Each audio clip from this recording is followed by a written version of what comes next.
Hello, I'm back. I hope you can hear me now. If you can hear me, or if you cannot hear me, can you please comment and tell me? I'll start over from refuge. Refuge in the three jewels, triple gem, Buddha, Dharma, and Sangha. So, taking refuge in these three gems, I do it on two levels. I use the two truths to take refuge. I do it in conventional terms, the historical Buddha, the historical Dharma, historical Sangha. And I take refuge in an ultimate way, ultimate Buddha, ultimate Dharma, ultimate Sangha. So there is a historical Buddha who started this Dharma wheel rolling here in this world. There is a historical Dharma, which is the teaching emanating out from that historical Buddha. And there's the historical Sangha, which is the community centered on the teaching shared by the historical Dharma, or Buddha. But then there's also the ultimate Buddha, the Mahavairochana Buddha, the great illuminator Buddha, present everywhere, all the time. We're little seeds. We have Buddha nature. There is the ultimate Dharma. It's different than historical Dharma because this Dharma is always present. We always have an opportunity to learn. We can learn from anything that happens. In this way, everything that happens is the preaching of this ultimate Buddha. And there's the ultimate Sangha, which is all sentient beings. In a certain way, we look around and we see that every being here is our Sangha. It is a harmonious and loving community. Complexity comes together to create this earth organism, and it's wonderful. So I take refuge in the Buddha.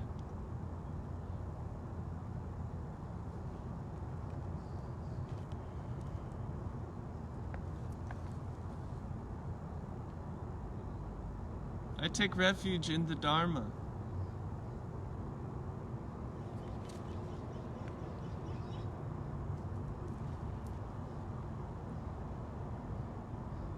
I take refuge in the Sangha.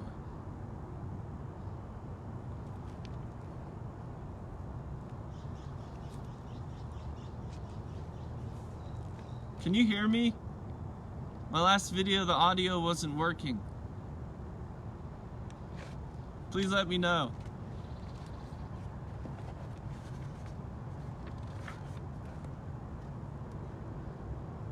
Well, I will assume that you can hear me, and I'll start reading. This is from Old Path White Clouds. It's Thich Nhat Hanh's telling of the Buddha's story. Okay, good. This rendition of the Buddha's story is easy for us modern people to understand. It's written in clear language. It's presented in a way that's easily digested. Thich Nhat Hanh is obviously well read. He brings together many early Buddhist texts and commentaries on those texts to present the whole story of the Buddha's life, or awakening and sharing of the Dharma. So this is a really valuable book. I love it. I read it all the time. You can see it's kind of worn out, but all things are impermanent. It's okay. I can still read it. Here, Shariputra had been accused of wrong conduct. Some monks had become jealous of Shariputra. So in Pali it's Sariputta, In Sanskrit, it's Shariputra. But they'd become jealous of him because the Buddha held him in high regard. He had an important place in the community. Some monks who were jealous, they accused him of knocking another monk down because they were jealous. So I'm just going to start there and read. Ananda had no worries about Shariputra's ability to deal with the present situation. Venerable Shariputra was rightfully trusted by the Buddha. He was a truly virtuous and worthy elder of the Sangha. Because of his deep insight, the Buddha depended on his help in guiding the Sangha. He was the author of several sutras. And so here we know that Ananda, with his great memory, is the source of the suttas. And nothing was written down for a long, long time, like 500 years. Before that, the teaching was passed on orally. So when it says Shariputra is the author of the sutras, I think we can take that to mean that Shariputra is the originator of these teachings. Shariputra wasn't writing these things down. Ananda was remembering them. So because of Shariputra's deep insight, the Buddha depended on his help in guiding the Sangha. He was the author of several sutras, including the Hatipadopana Sutta, the Sutra on the elephant's footprints, in which he spoke about the relation of the 4 elements to the 5 aggregates in an original way, based on the fruits of his own practice. When the Buddha entered the Dharma hall, all the bhikkhus rose to their feet. He motioned for them to be seated again, and then sat down himself. He motioned to Venerable Shariputra to sit on a low chair placed next to him. The Buddha spoke to Shariputra. A bhikkhu has accused you of knocking him down and not apologizing. So a bhikkhu is monk. Do you have anything to say about this? Venerable Shariputra stood and joined his palms. He bowed first to the Buddha and then to the community. He said, Lord, a monk who does not practice, who does not contemplate the body in the body, which is one of the 4 foundations of mindfulness, mindful of the body in the body, who is not mindful of the actions of the body, such a monk could knock down a fellow monk and leave him there without apologizing. But Shariputra is not such a monk. He is mindful, and so the implication is that he did not knock this monk down. Lord, I still remember the lesson you gave 14 years ago to Bhikkhu Rahula. Rahula is the Buddha's son. He was only 18 years old at the time. You taught him to contemplate the nature of earth, water, fire, and air, 4 elements, in order to nourish and develop the 4 virtues of loving kindness, compassion, joy, and equanimity. So these are the 4 Brahma Viharas, and I want to take a second to talk about them. In a sutta called, in English, The Way to Brahma, we see the Buddha lay down these 4 dwelling places of Brahma. We can think of Brahma as God. So it's often said that the Buddhism is atheistic. In Buddhism there is no God. But this isn't quite true. The Buddha did teach people who think this way. He did share with them how to practice in a skillful way. So someone who worshipped Brahma, who wanted to unite with Brahma, came to the Buddha and asked him how to unite with Brahma. He told the Buddha that many teachers teach many different things, opposing things, contradictory things about how to unite with Brahma. And the Buddha ends up saying something like, all these teachers you're listening to, they only understand based on texts. They don't know themselves. But I know. I have met Brahma. Buddha says this in this sutta. So I have met God. I know God. I know the way to Brahma. And then he tells the way to Brahma, how to unite with God. And he tells this person that these 4 states of mind are the way to Brahma. Love, which is our desire for all beings to thrive. We practice this metta in spreading it all in all directions. We wish all the beings to thrive. Compassion is the desire to remove suffering. So we know people suffer, and we want to act to help reduce that suffering. And joy, here, this is sympathetic joy, mudita. Compassion is karuna. But mudita, this sympathetic joy, is joy in seeing other people succeed. So when we see people doing well, we're happy. This is an important quality, because until we'd have developed some sympathetic joy, when we surround ourselves, or when we're surrounded by successful people, whether that's success in Dharma or success in material, worldly things, then we may be jealous. We may end up being grumpy when we're surrounded by people who are doing well. And this isn't the best state of mind. It's hard to exist in a sangha when we have no sympathetic joy, when our mudita has not developed. But then the last of the Brahma Viharas is equanimity. And this is the mind's stable smoothing out over all objects, over all the places of the mind system. So these 4 Brahma Viharas are love, compassion, joy, and equanimity. And this is the way to God. And this is the teaching of the Buddha. There are many gods mentioned in early Buddhist teachings. Oh, thank you.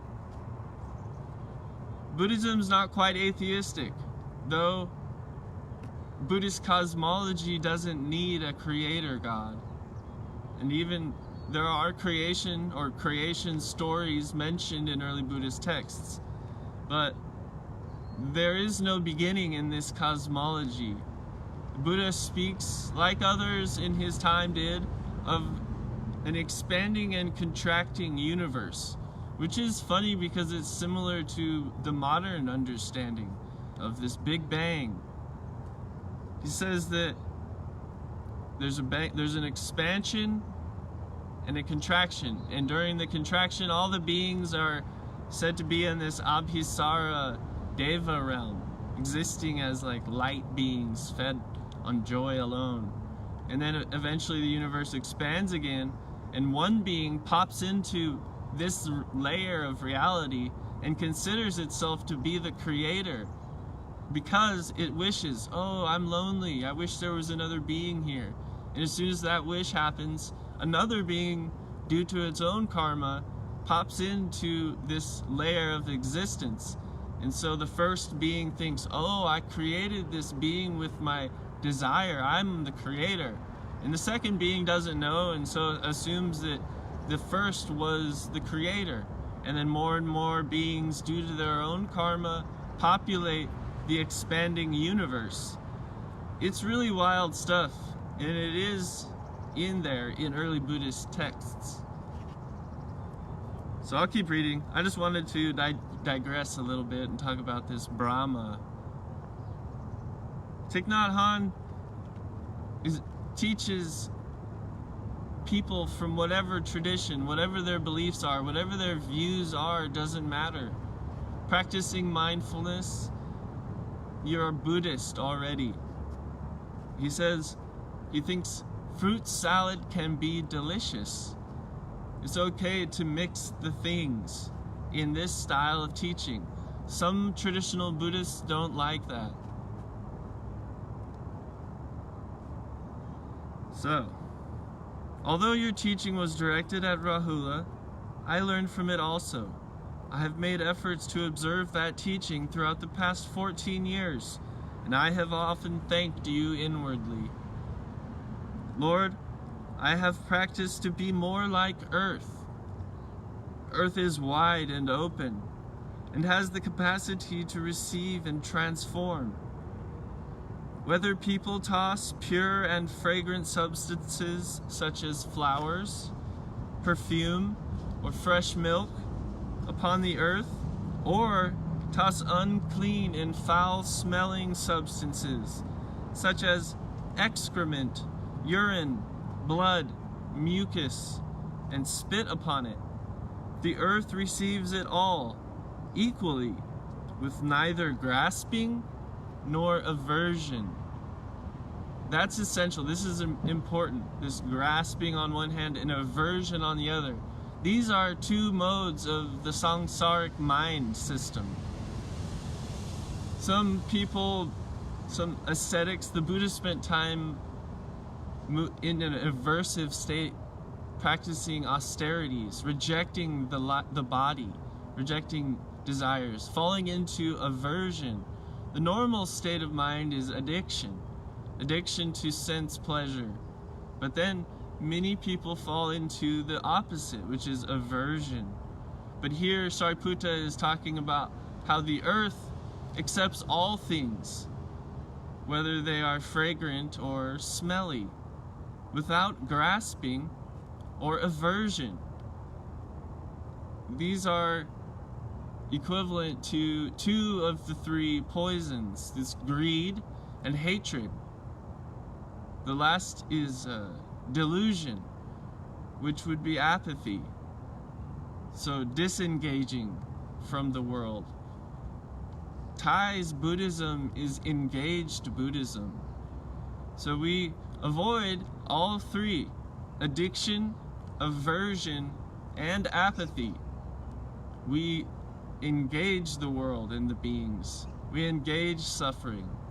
Like the earth, we are open. Lord, I've contemplated to make my mind and body... I have practiced to be more like water. Whether someone pours fragrant substances or defiled substances into the water receives them both without grasping or aversion. There they are again. Addiction and aversion. Water is immense and flowing, and has the capacity to transform and purify. Respected Buddha, I have contemplated to make my body and mind more like water. A monk who does not contemplate the body in the body, who is not mindful of the actions of the body, such a monk could knock down a brother monk or a sister monk and leave him or her without apologizing. Such is not my way. Lord, I've practiced to be more like fire. Fire burns all things, the beautiful as well as the impure, without grasping or aversion. Fire has the ability to burn, purify, and transform. Respected Buddha, I have contemplated to make my mind and body more like fire. A monk who does not contemplate the body in the body, who is not mindful of the actions of the body, such a monk could knock down a brother monk or a sister monk and leave him or her without apologizing. Such is not my way. Lord, I have practiced to be more like air. The air carries all manner of smells, good and bad, without grasping or aversion. Air has the capacity to transform, purify, and release. Respected Buddha, I have contemplated to make my body and mind become more like air. A monk who does not contemplate the body in the body, who is not mindful of the actions of the body, such a monk could knock down a brother monk and leave him without apologizing. Such is not my way. Lord, like a small child with tattered clothes, who clasps a bowl and begs in the street for scraps of food. I practice to hold no false pride or arrogance. I have tried to make my heart like the heart of that child's heart. I have tried to practice humility, not daring to place myself higher than others. Respected Buddha, a monk who does not contemplate the body in the body, who is not mindful of the actions of the body, such a monk could knock down a brother or sister monk and leave him or her without apologizing. Such is not my way. Venerable Shariputra was prepared to continue speaking, but his accuser could bear no more. He stood up and draped a corner of his Sangati robe over his shoulder. And then he bowed to the Buddha. With his palms joined, he confessed, Lord Buddha, I have violated the precepts. I have borne false witness against Venerable Shariputra. I confess my transgression before you and the entire community. I vow to observe my precepts in the future. The Buddha said, It is good that you have confessed your transgression before the community. We accept your confession. Venerable Shariputra joined his palms and said, I bear no grudge against my brother, and I ask him to forgive anything I may have done to upset him in the past. That monk bowed to Shariputra with his palms joined. Shariputra returned his bow. Happiness filled the Dharma hall.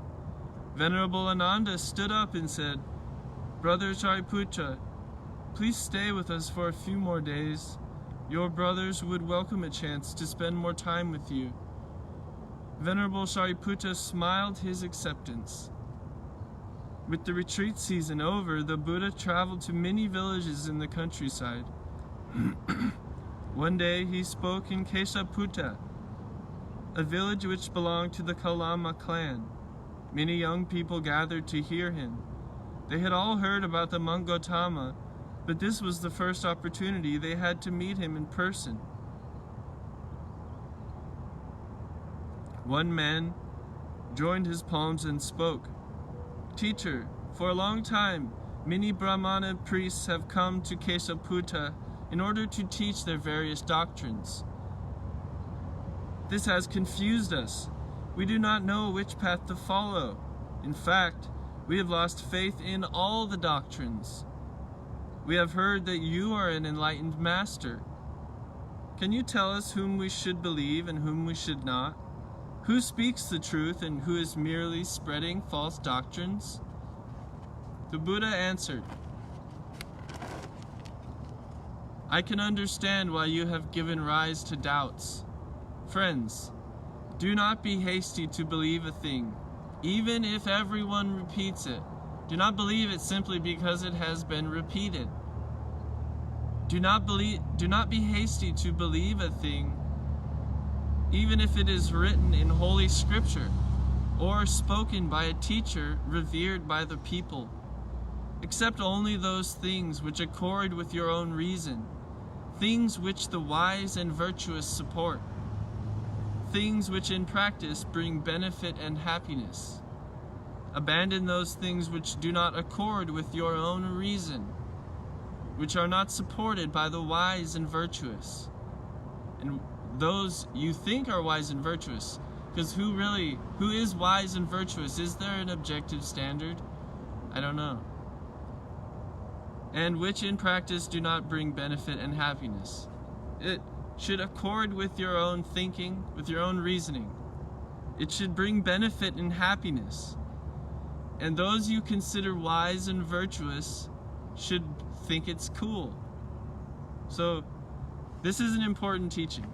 This is found in the Sutta on the Kalamas.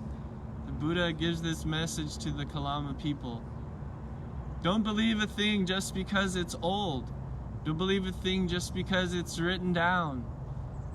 Believe it because it makes sense, because you've seen that it brings benefit, because your good friends, those you consider wise and virtuous, also think it's beneficial. That sutta on the Kalamas, I think, is one of the things that makes Buddhism attractive to people today. So that is enough rambling and reading. My legs are crossed. I invite you to sit too. Sit however is comfortable for you. On a chair, on a couch. It helps to have a straight back though, because we're breathing from our bellies, placing our attention like 2 finger widths below our belly buttons. There's this point in Chinese medicine, traditional Chinese medicine. It's the Dantian point. Then we breathe in deep into our stomach. When we're breathing in, we know we are breathing in. We place our attention, our full awareness on this experience of the in-breath. And when we breathe out, we know we are breathing out. Full exhalation. But we're not modifying the breath.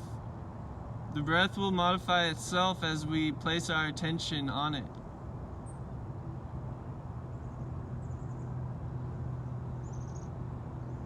I don't count my breath. Some people enjoy that. I like to keep my attention just on the direct experience of the breath.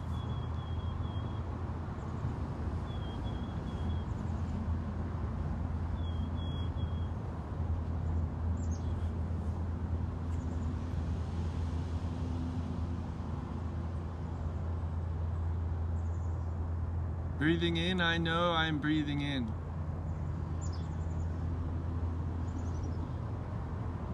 Breathing out, I know I'm breathing out. In. Out.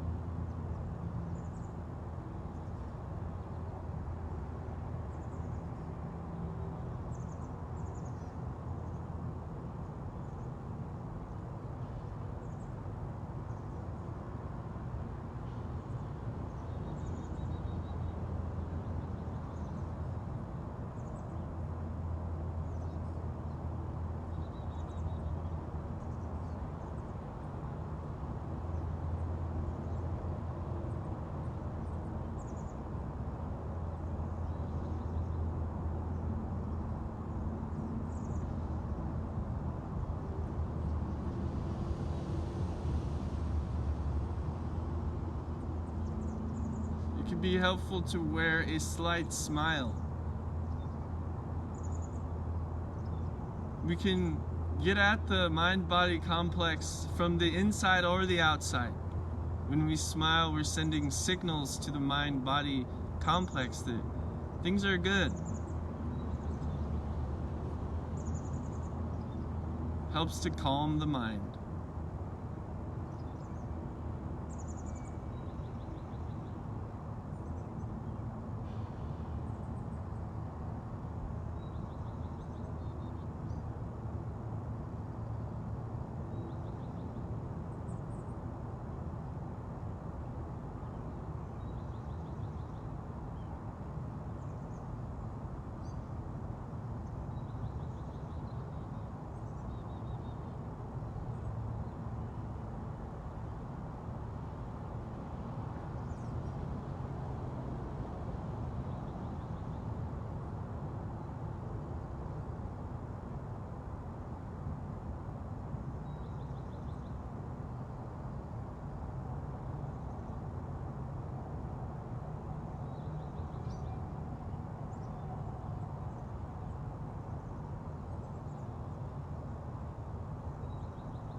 But first the mind is active,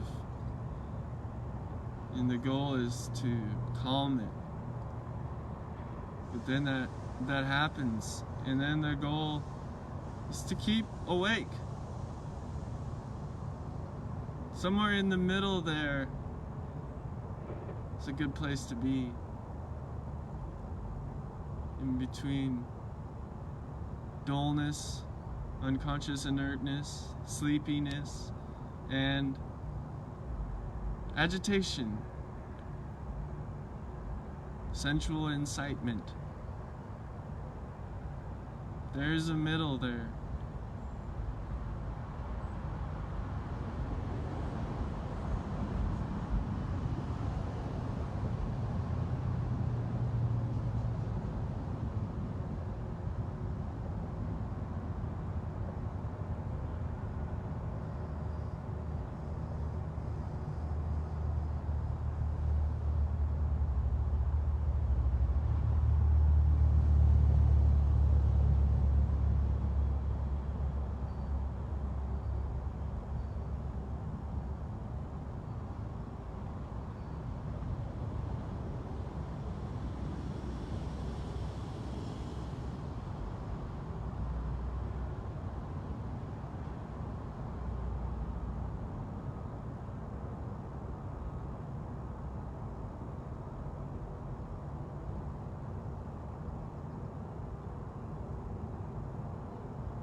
I gotta go. Thank you for joining me. I'll be back.